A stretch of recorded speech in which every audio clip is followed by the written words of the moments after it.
Hi everyone, আপনাদের সবাইকে রিয়াসবং কিচেনে স্বাগত। রোজকার একঘেয়ে খাবার খেতে খেতে আমাদের খাবারের প্রতি রুচিটাই চলে যায়। তাই আজকে আমি আপনাদের সবারই খুব ভালো লাগবে এমন একটা রেসিপি শেয়ার করব। চলুন শুরু করা যাক।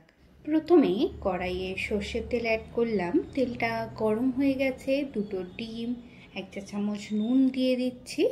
ডিমটা ভালো করে ভেজে নেব যেন কাঁচা না থেকে যায়, আবার ওভারকুকও যেন না হয়ে যায়। ভাজা হয়ে গেছে, এবার আমি তুলে রাখছি।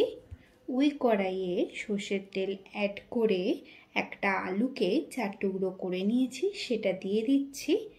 ভালো করে ভাজা হয়ে গেছে, তাই এবার তুলে রাখলাম। ওই তেলে 1 চামচ জিরে, একটা শুকনো লঙ্কা, একটা তেজপাতা ফোড়ন দিয়েছি। ফোড়ন থেকে একটা ভালো স্মেল ছেড়েছে। তারপর আমি এতে 4টে কাঁচা লঙ্কা আর গ্রেট করে রাখা রসুন অ্যাড করেছি।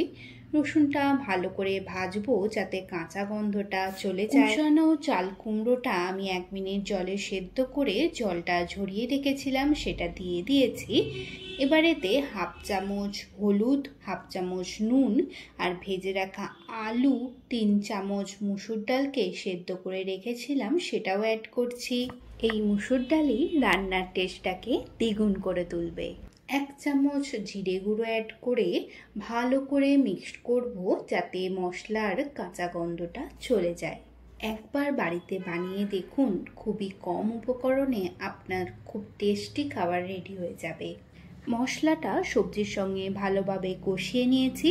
এবার আমি এর মধ্যে ভেজে রাখা ডিমগুলো আর 1 বাটি জল দিয়ে দেব যাতে আলুগুলো ভালোভাবে সেদ্ধ হয়ে যায়।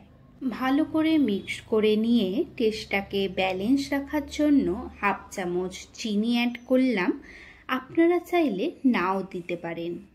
এটা এমন একটা রেসিপি যেটা রুটি বা ভাত দুটোর সঙ্গেই খুব ভালো যায়।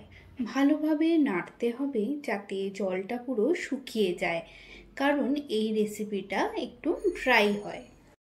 আবারও ভালো করে মিক্স করে নিয়ে 1 চা চামচ গরম মশলা, 1/2 চামচ ঘি দিয়ে ভালো করে মিক্স করে নিলেই রেডি চাল কুমড়োর ঘন্ট।